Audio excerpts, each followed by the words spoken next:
At the age of 42, Emmanuel Adebayor was remembered as one of the most prominent African strikers who had ever competed in the Premier League, a name that once made millions of fans mention him with admiration when he wore the Arsenal FC shirt, where he scored dozens of goals and rose to the ranks of the most fearsome strikers in Europe, especially in the 2007 to 2008 season when he competed directly with the world's top strikers.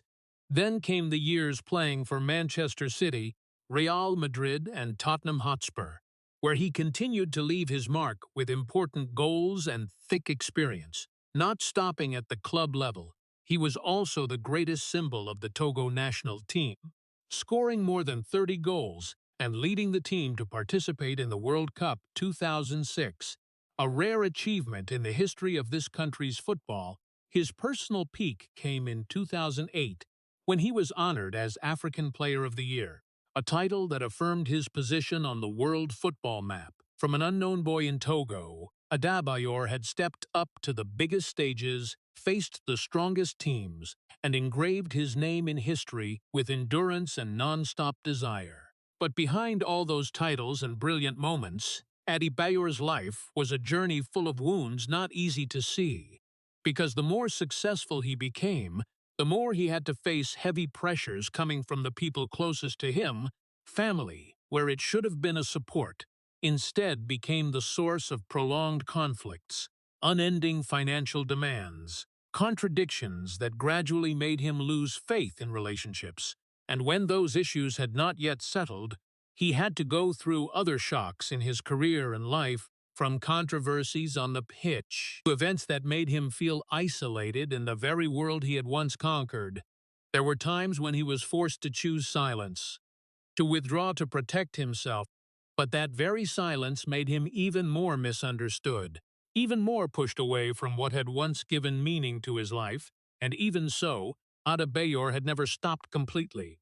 He still kept moving forward, not because everything had become better, but because he had no other choice but to continue living, to continue enduring, and to find a way to stand firm in a life where the greatest victory was not titles, but not collapsing after everything that had happened. If you want to continue exploring the turbulent journey behind the halo of Emmanuel Adebayor, please hit subscribe to the channel and leave a like so you don't miss the journey about his real story that will take you back to where all the first pains were formed. At the age of 42, when looking back at Emmanuel Adebayor's entire journey, people easily get drawn into the goals, the bright stadiums and the million-dollar contracts, but very few people actually stop to look at where it all began. A place with no lights, no fame, only long days in poverty in Lomé, the capital of Togo, where life did not operate according to dreams but according to deprivation, where each passing day was tied to very simple but heavy questions: what to eat today, how to live tomorrow, and whether the future even exists or not. Adebayor grew up in a large family, where affection was not lacking but always overshadowed by economic pressure, where laughter was often replaced by conversations about money, about responsibility, about things that a child was not old enough to understand, but was forced to feel from very early on. Because when living in such an environment, no one had the right to be carefree for too long. The house was not spacious, meals were not sufficient, and dreams, if they existed, had to give way to reality. Those were the things that shaped his childhood, a childhood with no space for weakness, no room for mistakes, because every mistake could have to be paid for with very real, very specific things. There was no football academy, no professional coaches, no expensive boots or well-maintained grass pitches. What Adebayor had was only an old ball, sometimes not even round, and empty patches of land where the children gathered to play football as the only way to forget the life around them. And it was precisely in those spontaneous matches that he began to find a different emotion, a feeling he did not have out there, the feeling of being free, of being himself, of existing without being judged by circumstances or living conditions. But even those moments did not last long, because when the sun set, when the laughter gradually faded, he still had to return to reality. to the worries that should not have belonged to a child, to the feeling that he had to do something, had to become something, if he did not want his whole life to be trapped in this very place. There were children who grew up with guidance. There were children protected from difficulties too early. But Adebayor did not have those things. He learned to observe, learned to endure, learned to stay silent before pressures he could not change, and gradually, he realized that if he wanted to be different, he had to step out of that cycle himself. Even though no one guaranteed that what lay ahead would be better, football was not a romantic dream, not pure passion, but the only path that could lead him out of this place. A path full of risks, but the only choice, and that made everything heavier, because if he failed, he would not only lose the opportunity, but also lose the final faith in the ability to change his life. That feeling followed him in every match, every run, every touch of the ball, not to become a star, but to prove that he could go farther than what had been predetermined, that he did not belong to the limits that circumstances imposed.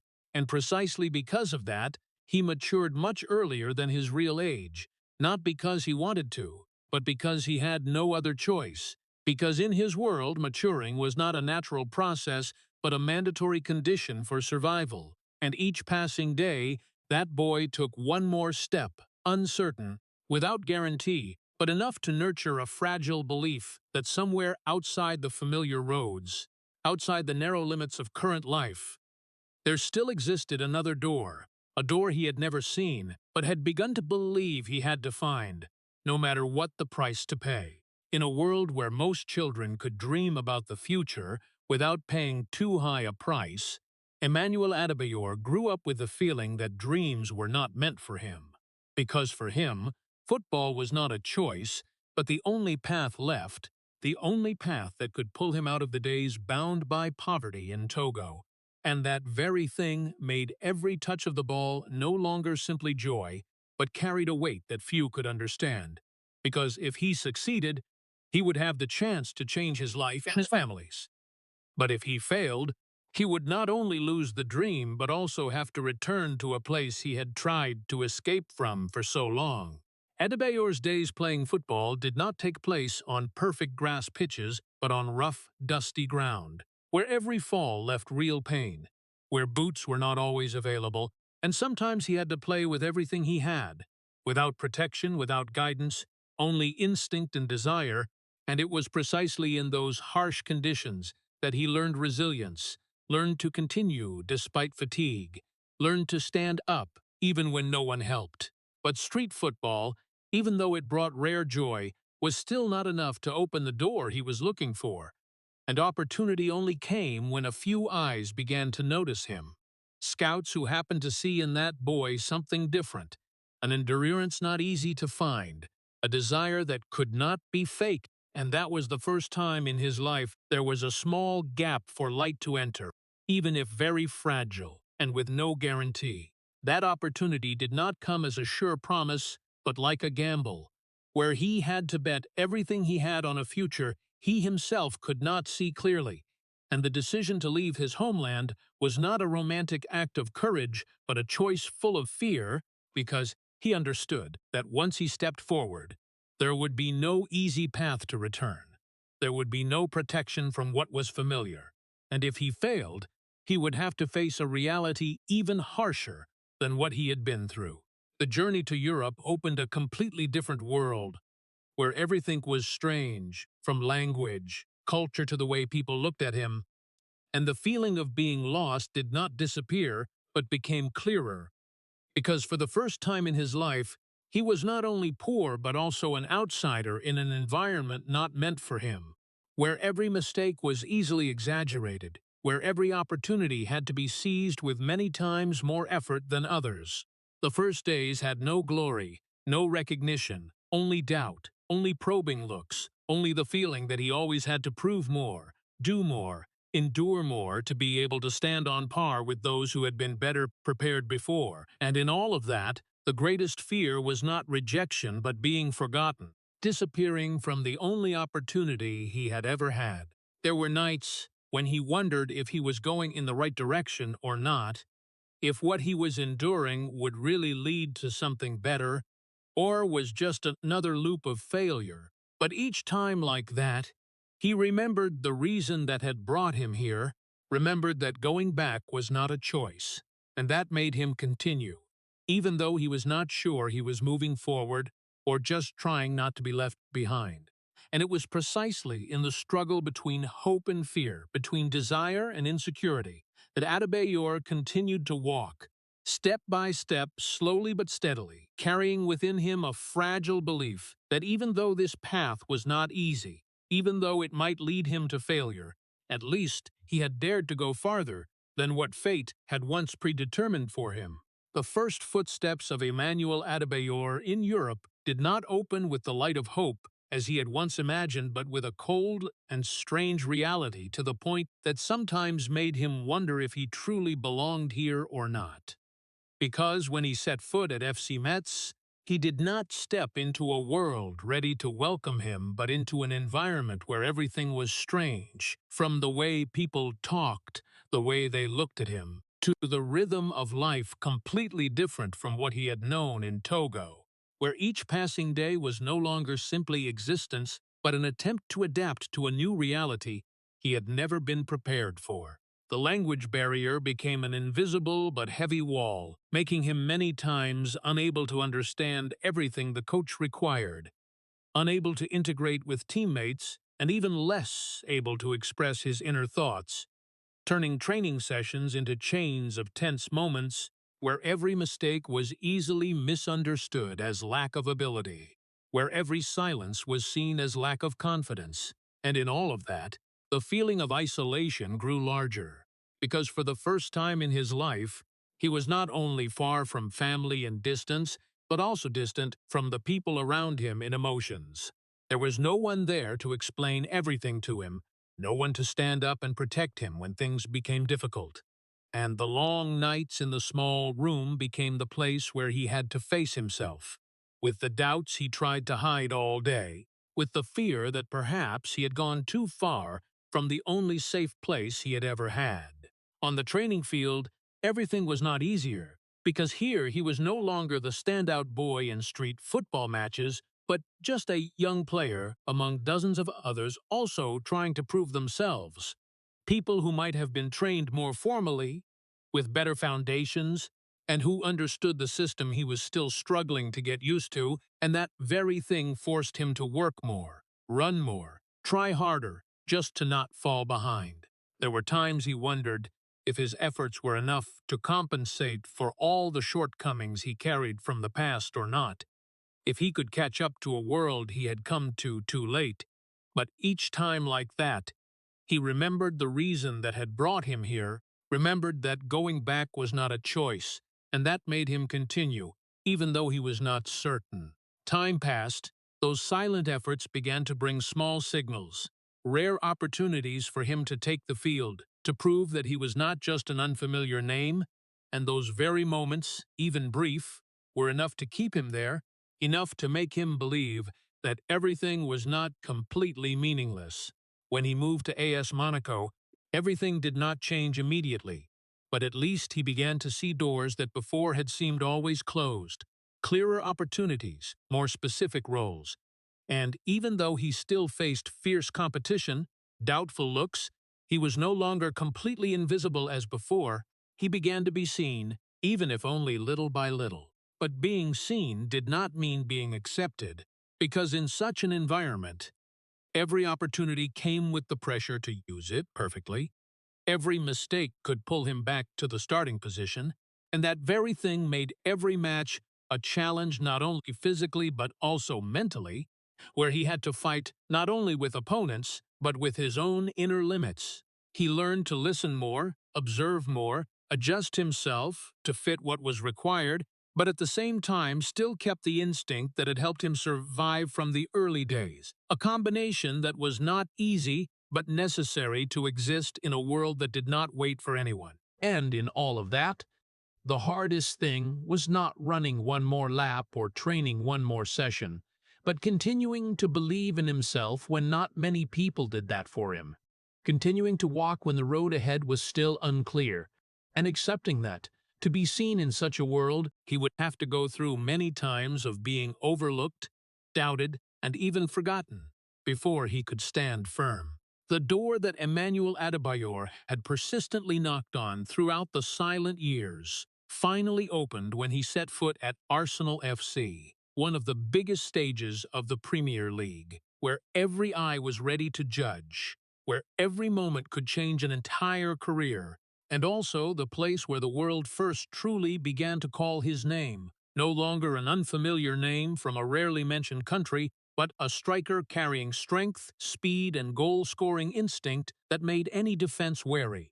The first days at Arsenal were not an easy dream, because the pressure here was greater than everything he had ever been through.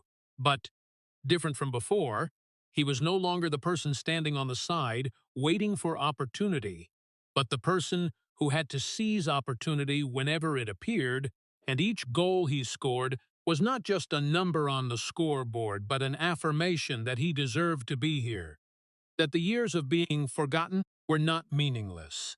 The 2007 to 2008 season became the time when the name Adebayor rang out most strongly, when he continuously scored goals, faced the world's top strikers, and was not overshadowed. His shots carried the decisiveness of a person used to having no second chance, and each time the ball rolled into the net, it was not only joy but the release of all the pressures that had accumulated for so long. The media began to mention him with respect, fans began to chant his name in the stands, and for the first time in his life, he felt the feeling of being recognized completely, not because of origin, not because of circumstances, but because of what he showed on the field. Income increased rapidly, life changed clearly. From the days of having to worry about every meal, he could now send money home, could help his family, could bring things that before only existed in thought. And in some moment, everything seemed to be going in the right direction, as if all efforts had finally been rewarded. But along with that change, something else also began to appear, quietly but clearly. That was the increasingly greater expectations from family, demands that no longer stopped at the necessary level, expectations that he would continue to give more and more, because when one person in the family escaped poverty, all the others also looked at that as an opportunity to change their lives.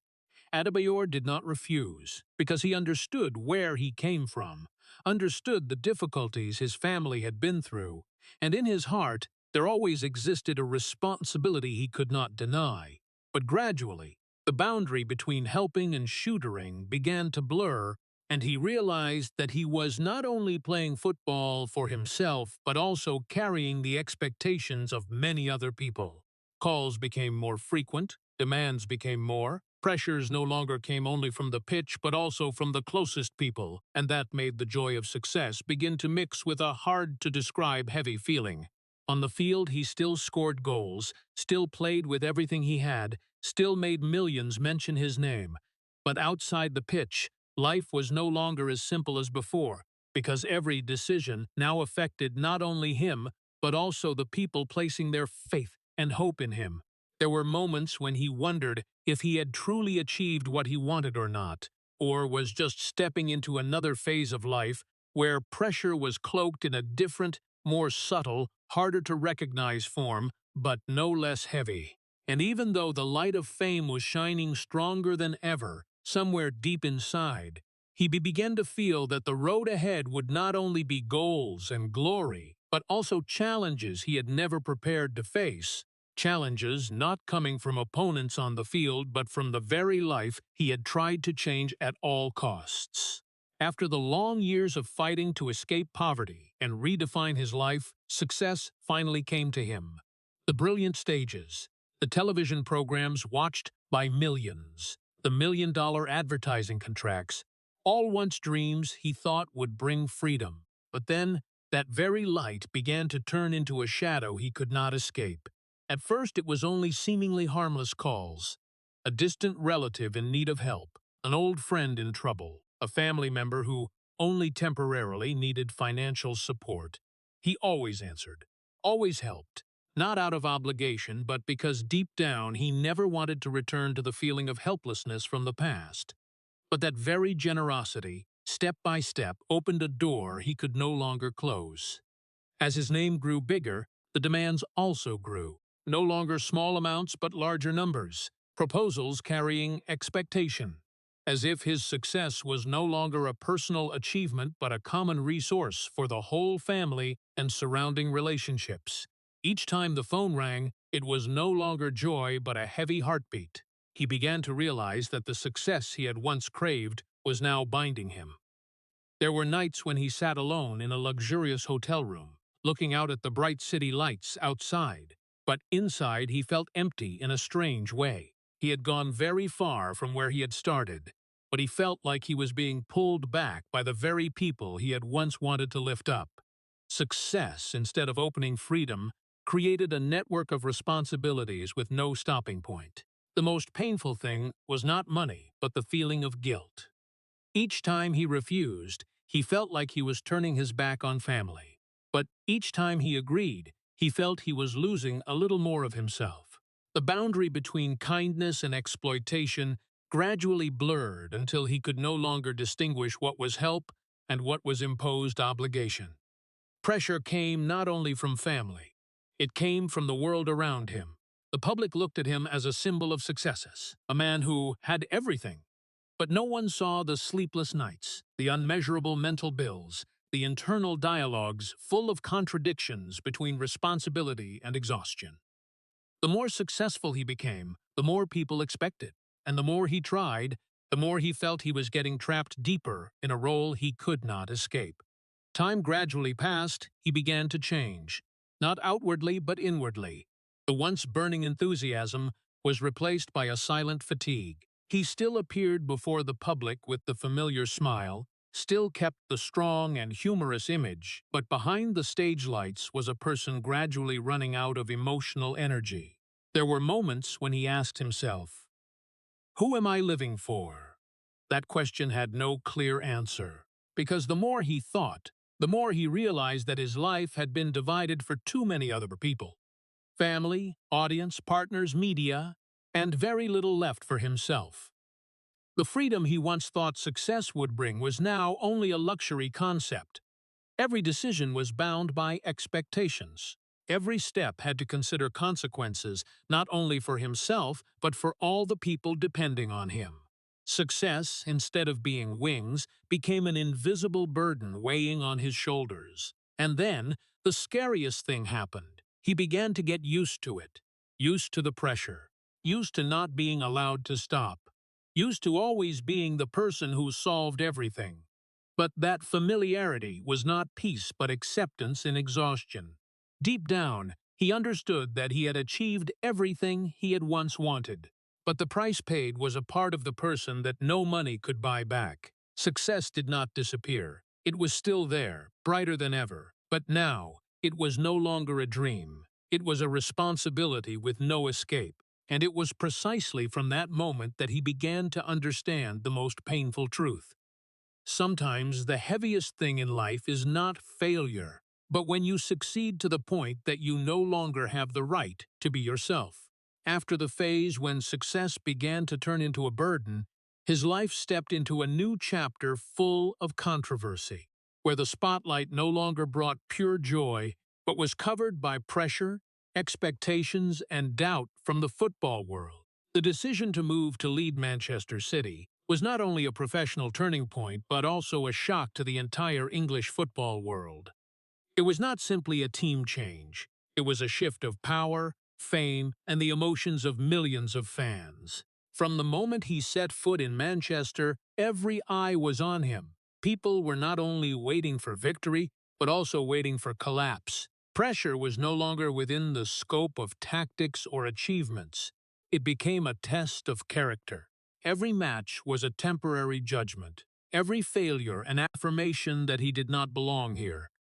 But it was precisely in that environment that one moment engraved itself into football trust and also unintentionally became a symbol for all the suppressed emotions inside him. The match against Arsenal, A tense, emotional clash where everything seemed to revolve only around football but went far beyond it. When Manchester City scored, instead of celebrating in the usual way, he did something no one expected. He ran. Not a normal run, but a burst along the sideline, running straight toward the Arsenal fans' stand. It was not a tactical action. It was an emotional reflex. A calculated outburst. In that moment, his face did not carry pure victory. It carried release, as if all the pressure, criticism, doubt and heaviness for many months had burst out of his body at once. But the outside world did not see that immediately. They only saw a coach running across the field in a state full of emotion, and from there, a wave of controversy exploded. The English media was unforgiving. That action was analyzed from every angle. Some called it disrespectful to the opponent. Others saw it as provocation. The newspaper headlines the next day did not talk about the victory, but about the shocking run, the uncontrolled action, or the unnecessary emotional outburst. In the harsh world of football, the boundary between emotion and mistake was always very thin. Fans were also divided into two clear streams. One side criticized him for thinking he had gone beyond limits. The other side saw in that moment a person who had been suppressed to the point he could no longer hold back. But no matter which side, everyone agreed on one thing. That was not a normal action. What few people realized was that behind that run was not only the emotion of one match, it was the accumulation of months, even years of wordless pressure. The enormous expectations from the board, the non-stop scrutiny from the media, the continuous comparisons with the past, and the doubts that he was only part of a rich system rather than a real coach. He was not only fighting on the pitch, he was fighting in his own mind every day. Every press conference was a test. Every loss was an attack. Every victory was not enough to erase the doubts sown beforehand. The run along the sideline in front of Arsenal fans, therefore, was not just a spontaneous action. It was like a crack in the control shell he had tried to maintain for too long. A moment when the person behind the legendary coach image could no longer hide his true emotions. After that match, he did not say much, but those close to him noticed the change. He became quieter, communicated less, and there were tactical meetings that stretched in silence, not because of lack of ideas, but because fatigue was eroding his mental energy. The media could continue to analyze that action from tactical or sports ethics angles. But for him, it was a very human moment. A short second when all the accumulated pressure for many years suddenly escaped, even if only a very small part.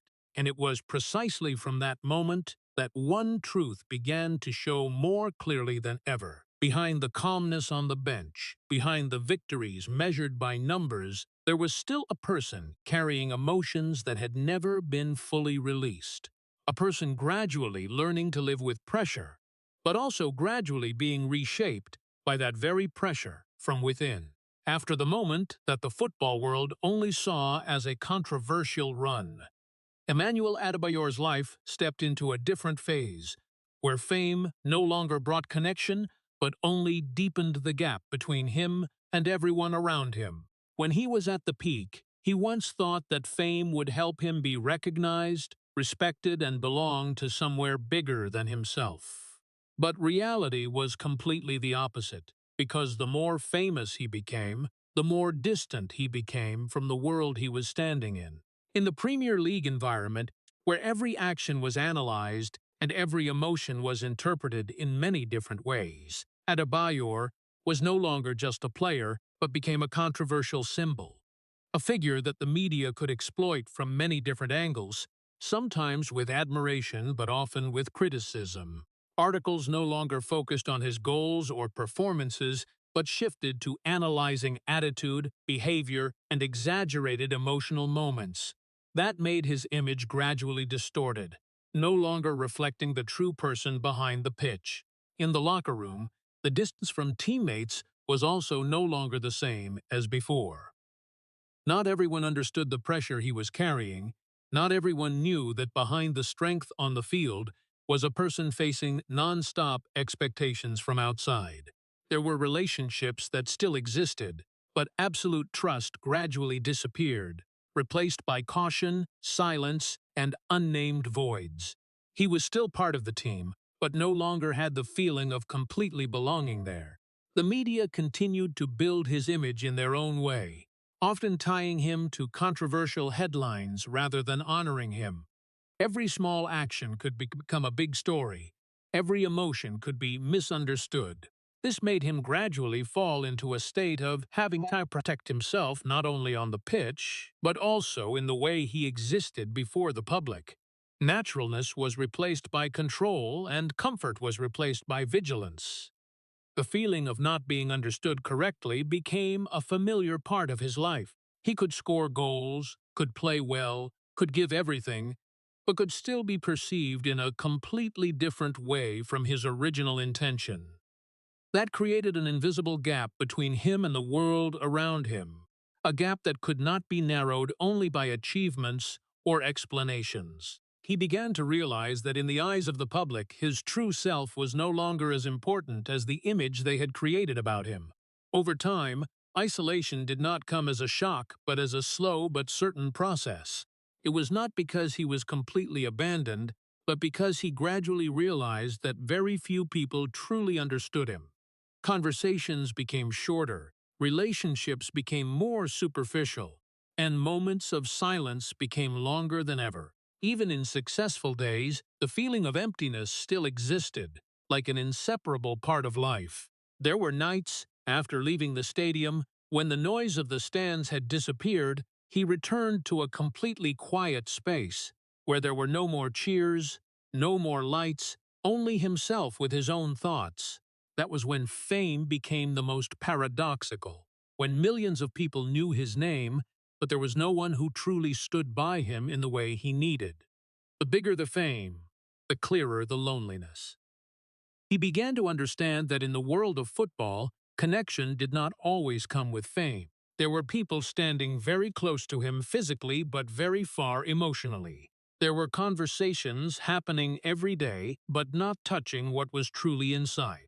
And that very thing made him gradually withdraw, not because he wanted to, but because he had no other choice.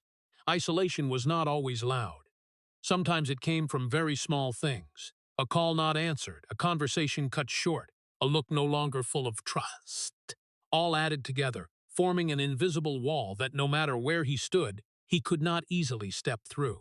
And in all of that, the most painful thing was not criticism or pressure, but the feeling that the farther he advanced in his career, the fewer people truly saw his true self. A man known by millions, but gradually becoming a person no one truly understood clearly. While the outside world of Emmanuel Adebayor increasingly shrinks due to isolation and misunderstanding, his inner world begins to crumble in a more painful way than anything football has ever brought. No longer just pressure from the media or distance in the locker room, but a conflict taking place right in the place that should be the most solid support for a person: family. Those initial conflicts did not appear like a storm. They came from small things, short phone calls, reminders about responsibility, expectations that seemed reasonable but increasingly piled up. When his career in the Premier League reached its peak, especially during his time playing for Arsenal FC and then Manchester City, money was no longer an issue for him, but it became the center of every conversation in the family. Every success on the pitch seemed to bring a longer list of demands off the pitch. At first, Adebayor accepted it all. He came from poverty in Togo, and inside him there was always the belief that his success must carry the responsibility to support those who had been with him from the early days. But over time, the line between helping and being expected began to blur. The supports no longer carried the meaning of sharing, but gradually became the default. And when he tried to set boundaries, the reactions began to change. The arguments no longer took place in silence. They began to appear publicly, through the media, through indirect statements, through stories retold from different perspectives. Every word carried hurt, not only because of its content, but because it came from the people he once believed would always stand by his side. The privacy of a family gradually being dragged into the light, and when that happened, no one really won. In the eyes of the public, this was just a story about money and responsibility. But for Adebayor, it was much deeper. It was the feeling of being pulled away from the very place he once called home. It was the feeling that every success no longer belonged to him personally, but became a contested resource. It was the feeling that every decision was interpreted as betrayal, even though he was only trying to protect balance for himself. There were moments he tried to explain, tried to find ways to keep everything peaceful, but the more he tried, the more complicated everything became. Conversations turned into arguments. Arguments turned into hurt. And gradually, what he realized was no longer about right or wrong, but the exhaustion of constantly having to prove that he was not ungrateful. The pressure did not come from only one side. It spread, bringing with it feelings of guilt, responsibility, and even doubt about himself. He began to wonder if he was doing the right thing, if keeping distance was a betrayal, or simply a way to protect the rest of the life he was trying to build after all those difficult years. But as time passed, the cracks were not mended. Instead, they grew deeper. Every attempt at reconciliation led to a new cycle of misunderstanding. And in that vortex, Adebayor gradually realized that the problem no longer lay in the specific demands, but in the way success had changed the entire structure of the relationships around him. There were nights he sat alone, in the rare quiet after tense matches, and the heaviest feeling was not physical fatigue, but the nameless fracture in the family bond itself. He did not hate them, but he no longer felt safe stepping into those conversations. Everything had become too complicated to go back to the way it was before. The final decision did not come suddenly, but was the result of a long process of accumulation. When every reconciliation effort led to new hurt, when every conversation no longer brought understanding, Adebayor was forced to make a choice no one wants to face. Keep his own peace by creating distance. Cutting ties was not an act of anger, but a response to exhaustion. Exhaustion from constantly standing between two worlds, one side the past, one side the present, one side duty, one side spiritual survival. And when he no longer had the strength to balance it all, he chose to withdraw. But that withdrawal did not bring immediate release. It carried a different kind of silence, heavier, deeper. A kind of silence that did not come from peace, but from loss. Because no matter how many arguments, no matter how much hurt, family was still an irreplaceable part of his life. And in that emptiness, Adebayor had to learn to live with a hard-to-accept truth.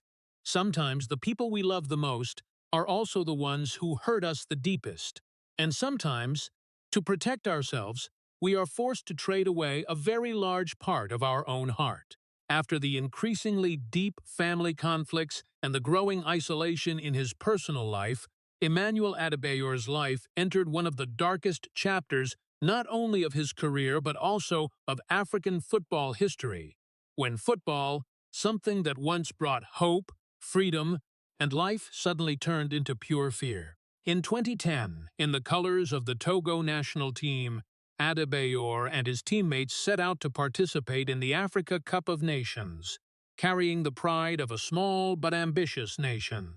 No one could have guessed that that journey would not only change their careers, but also leave a scar that would never heal in their minds. When the bus carrying the team entered the Cabinda area, the atmosphere no longer felt like a normal match trip. The peace gradually gave way to a vague sense of unease, as if something was waiting ahead that no one could predict. And then, in a moment no one could react to, gunshots rang out. Not cheers, not the familiar roars of football, but the sound of chaos, of fear, of a reality no player had ever prepared to face. Everything happened too fast. Bullets pierced the body of the bus, creating extreme panic inside. The players, coaching staff, and team personnel were no longer people preparing to compete, but human beings trying to survive into a situation where football no longer held any meaning. Screams, crashes, and cries for help blended together in an uncontrollable moment of chaos. Some were injured on the spot, Others tried to find cover, but there was no truly safe place. In that moment, Adebayor was no longer a Premier League star, no longer a player who had played for Arsenal FC or Manchester City. He was just a person trying to understand what was happening around him, trying to hold on to life in a situation where everything was beyond control. The feeling of helplessness overwhelmed him, not because of lack of skill or fitness, but because no football tactic could be applied in that moment. When the gunfire gradually died down, the silence afterward was even more terrifying than the noise before. The injured were taken away in chaos, familiar faces now in pain or motionless, and the realization that what had just happened was not a nightmare, but reality, made everything heavier than ever. Football, in that moment, was no longer a game. It became a memory tied to loss and survival. For Adebayor, the psychological impact of the event did not end when he left the scene. It followed him into every sleep, every training session, every trip afterward. The sound of gunfire did not easily disappear from his mind, and the feeling of safety, something he had never thought was important, suddenly became a luxury. He began to see football through a completely different lens, not just glory or fame, but also the fragility of the very life he was living. After that incident, the way he viewed his career changed markedly. Matches were no longer just opportunities to shine, but reminders that everything could disappear in a single moment. The pitch was no longer an absolutely safe place. Fame was no longer protection. And success no longer brought the feeling of invincibility it once did. From someone who once believed football was the only path to change his life, Adebayor now understood that football could also be the place that exposed the greatest fragility of a human being. And that very truth left in him a crack invisible to the naked eye, but always present in the way he stepped onto the field, in the way he saw the world, and in the way he understood his own existence after everything that had happened. After the incident where football was no longer just a simple game for Emmanuel Adebayor, something in him had changed forever, not only in his mind, but also in the way he walked on the pitch, the way he felt every match, and the way he viewed his own career. After the peak years at Arsenal FC, Manchester City, and Real Madrid, where he was once a name that defenses had to watch out for, stability gradually left him in a way no one could see immediately, not by a sharp fall, but by long, slow, quiet slides that could not be reversed. His form began to no longer be what it once was. The explosive runs that were once his trademark appeared less often. The goals that once came naturally became harder, and most notably, the self-confidence that had once been his strongest weapon was also gradually eroded over time. He was no longer the center of every tactical plan as before, but gradually became a secondary option, an experienced choice in necessary moments. And in the world of top football, such a role change never came without a feeling of loss. He began to move through many different clubs, each place only a short stop in the longer journey of his career. Tottenham Hotspur, Crystal Palace, and the other teams he played for afterward no longer brought the stability of the peak period. Each move was a new beginning, not only professionally, but also in the feeling of belonging, because he was no longer in an environment where he was the center, but someone who had to adapt to a new system, a new role, and new expectations, often lower than in the past. The media, which had once followed his every run in the glorious years, now gradually shifted direction. The big headlines were no longer for him as before. Instead, there were new names, young stars, newer and more appealing stories. Adebayor did not disappear, but he was gradually pushed out of the center of attention. There were no longer thick analyses, no longer debates about his form, but only short news lines, scattered statistics, and increasingly long silence around his name. The feeling of being left behind did not come immediately, but crept through each season. When old teammates continued to win titles, when young players rose up and took the center, he began to realize that football never stopped to wait for anyone. It always moved forward, always created new stories. And those who once stood at the peak sooner or later had to step back, no matter who they once were. There were matches where he still played with all his experience, still had shining moments, still had goals with his personal mark. But the stability that once made his name was no longer there. His body no longer reacted as quickly as in his peak. The pace of matches became harsher, and small errors began to appear more often. In top football, those small changes were enough to decide everything. The hardest thing was not playing less, but realizing that he was no longer the center of everything. From a player expected to decide matches, he gradually became a supporter, an experienced player, someone used when stability was needed more than explosion. That role change was natural in any player's career, but for Adebayor, it came with an indescribable feeling of emptiness. In the final years of his career, he began to see football differently. No longer the excitement every time he stepped on the field, but the acceptance that everything was gradually coming to an end. Short-term contracts, consecutive team moves, seasons with fewer marks, all created a clear picture of the final phase of a once very brilliant career.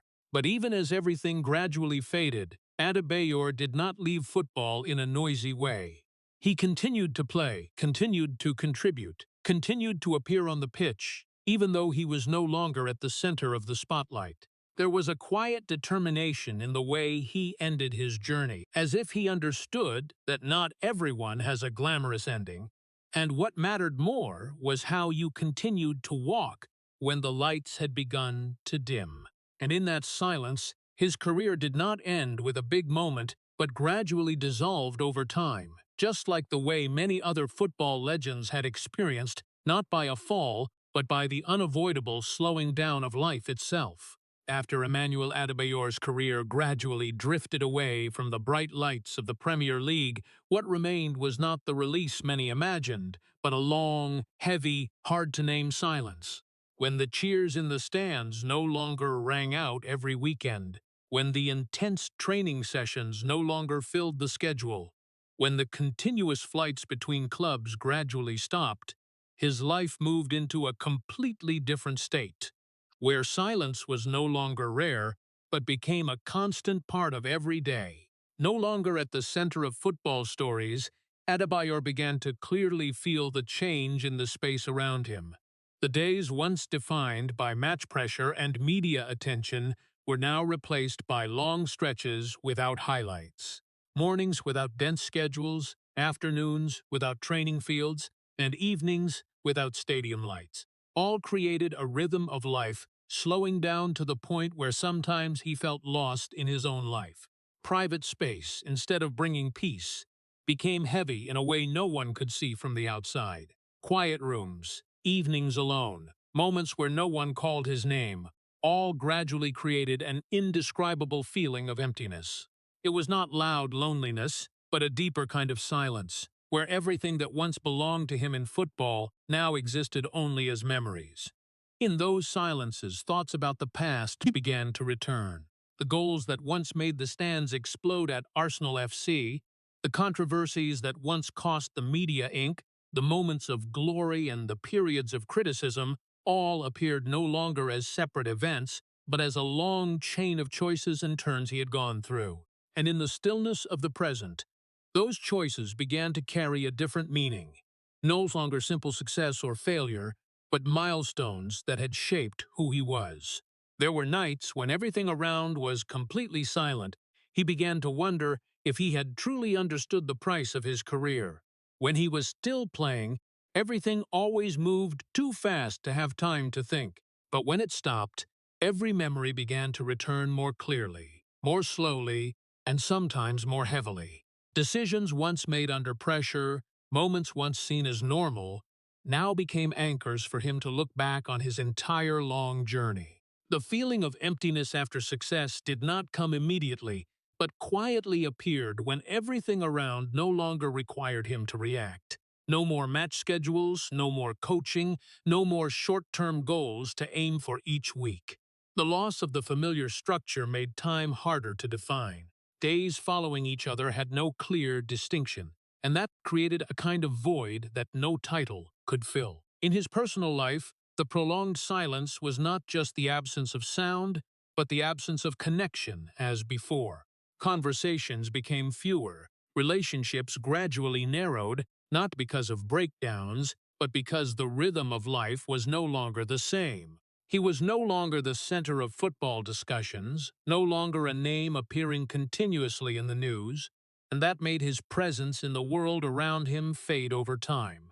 However, in that silence, there also existed a new kind of awareness. When no longer caught up in the fierce pace of football, Adebayor began to look back at himself more clearly. He was no longer a player competing, no longer someone who had to prove himself every week, but a person trying to understand the entire journey he had been through. And in that process, questions without clear answers began to appear more often. Not every memory carried a negative color. There were moments that made him proud, paths that made him grateful, but also things that made him reflect on what he had traded away. His career had given him everything a player could dream of, but at the same time had taken away very private parts that only when he stopped did he truly feel. And in all of that, what was clearest was not regret or remorse, but the truth that after all the light, after all the noise, after all the peak moments, what remained in the end was silence, a long, profound silence that was not easy to fill. After the long years of top-level play, and then gradually moving away from the stadium lights, Emmanuel Adebayor's life not only became quieter, but also became complicated in a completely different way, where the problem was no longer speed, fitness, or titles, but the ability to place trust in the people around him. When his career was still at its peak in the Premier League, he once thought football was the biggest challenge, but when he left it, he realized that the real battle lay in the way people faced each other when fame no longer stood between them. Trust, something that had once been natural in the early years, began to become a hard-to-grasp concept. After the prolonged family conflicts, the public misunderstandings, and the feeling of being used in the closest relationships, Adebayor gradually learned to observe more before opening up. Not because he wanted to live closed off, but because he had gone through enough to understand that not everyone who approached him brought sincerity. And that very thing made the distance between him and others grow larger, even if no one intentionally created it. In his personal life, he began to keep clearer boundaries with every relationship. Conversations became shorter, new connections approached more cautiously, and instead of expanding his social circle, he gradually narrowed it. This did not come from arrogance or distance, but from a self-protection process after many times feeling hurt. He no longer looked at everything with default trust, but with more careful consideration, sometimes more than necessary. There were times when isolation no longer came only from the outside, but began to come from his own choices. Having once experienced relationships turning into pressure, expectations turning into burdens, he began to prioritize his personal peace over maintaining too many connections. That helped him avoid new conflicts, but at the same time made life quieter, less fluctuating, and sometimes lacking the necessary warmth of a truly trustworthy circle. However, that did not mean he completely gave up relationships. On the contrary, Adebayor still tried to find balance in his own way. He spent time with people he felt safe with, relationships not dominated by fame or money, everyday moments not under outside pressure. But even in those simple things, he always maintained a certain level of vigilance, as if accustomed to not letting himself fall into a state of too much dependence on anyone. Along with that, he began to focus more on himself and his own life. After many years living in an environment where every decision related to the collective tactics and outside expectations, this was the first time he had space to think for himself completely. Days without match schedules became opportunities for him to look back at his health, spirit, and how he wanted to live the rest of his life after football. In that process, he gradually realized that not being able to trust others absolutely did not necessarily lead to complete loneliness. Instead, it forced him to rebuild the way he defined stability, no longer relying on the collective or big relationships, but learning to stand firm based on himself. This was not an easy change, because it went against the way he had lived for most of his career. Nevertheless, living with caution also brought him a different kind of peace, not peace from absolute trust, but the acceptance that people are not perfect, and every relationship has its own limits.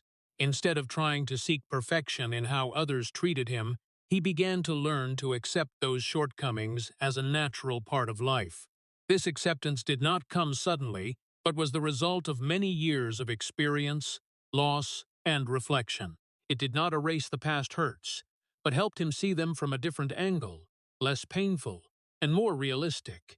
He understood that not every relationship could last forever, and not everyone who entered his life would stay. And in that change, Adebayor did not become a completely closed person, but became a more selective, more cautious, and more realistic person in the way he built the world around him. A person who no longer trusted blindly, but also did not completely close the door to life. A person who learned to exist in imperfection, but still continued to seek balance between the past, the present, and what remained ahead. After all those eventful years, from the peak of fame to the long silences of personal life, the image of Emmanuel Adebayor was no longer viewed only through goals or controversial moments, but gradually reshaped as a symbol of resilience in African football, where stories of rising from poverty always carried a special weight. Starting from Togo, a country that did not often appear on the world football map, Adebayor opened a path that before him very few people dared to believe could go so far. In the world of international football, where players from Europe or South America often held the advantage, Adebayor's journey became clear proof that talent could appear from anywhere, as long as there was enough effort and opportunity. His rise to play in the Premier League, wearing big clubs like Arsenal FC, Manchester City, or Tottenham Hotspur, was not only a personal achievement, but also a symbol for an entire generation of African players seeking opportunities to assert themselves on the world's biggest stage. What made his journey special was not only the goals or titles, but also the way he overcame adversity right from the starting point. From a boy growing up in deprived conditions, without modern training facilities, without any guarantee for the future, he stepped out of the limits of his circumstances to enter the world of professional football. That very thing made his story a source of inspiration for many young players, especially those from less developed areas, where the football dream still came with many risks and uncertainties. Adebayor's influence did not stop on the pitch. For many young African players, he became living proof that a person could start from zero and still achieve a position in the world's top leagues. His story was mentioned as a reminder that the path to success is never straight, and that initial difficulties do not determine the end of the journey. In many cases, the harsh challenges were precisely the factors that created the character of a true player. Off the pitch, Adebayor also spent time on community activities and supporting programs related to education and sports development for youth. Although not always appearing in the media with these activities, his contributions to his homeland community were still recognized as an important part of his personal legacy. It was not only financial help, but also inspiring younger generations to believe that they too could go further than their current circumstances. However, what made the deepest meaning in Adebayor's story was not the titles or specific contributions, but the image of a person who did not give up. Throughout his career, he went through many different phases, from the explosion at big clubs to controversies, personal conflicts, and times when his form and future were questioned. But no matter the phase, he still continued to walk, still continued to play, and still continued to find ways to stand firm in a world that was never easy. Even when no longer at his peak, he did not disappear. He did not leave football in silence, but continued to be present in his own way, accepting the changing role over time and adapting to the reality that every career has an end. That very persistence made his image not limited to a specific period, but became a long journey of existence and adaptation. Looking back at the entire journey, it can be seen that Adebayor's legacy lies not only in the goals or standout moments on the field, but in the way he overcame each phase of his life. From a poor child in Togo to an international football star, then a person facing profound personal upheavals, he went through it all with one thing unchanged: perseverance. And that very perseverance created a legacy not easy to define, but easy to feel. A legacy not built only from success, but from the ability to continue standing up after every time life changed direction. A legacy of existence, of not giving up, and of a journey that, no matter where it ended, still carried the mark of a person who had gone much further than circumstances once allowed. When looking back at Emmanuel Adebayor's entire journey, what emerges is not only a football career spanning many countries and big clubs in the Premier League, but a life shaped by both glory and loss, where every step forward came with a price not immediately visible. From the early days in Togo, where football was the only escape from poverty, to standing on the world's biggest stages in the colors of Arsenal FC or Manchester City, his life always had two parallel flows. One side the light of success, one side the darkness of personal wounds that never completely disappeared. Success brought him fame, money, and global recognition, but at the same time also brought prolonged pressures, family conflicts, public misunderstandings, and psychological incidents that not everyone could see from the outside. Loss in his life did not only come from specific moments, but accumulated over time. Through difficult choices, through the isolation gradually formed as he stepped further on his career path. And that very parallel between success and loss created a complex person who could not be packaged in any title or any period. Currently, Adebayor's life has slowed down a lot compared to before.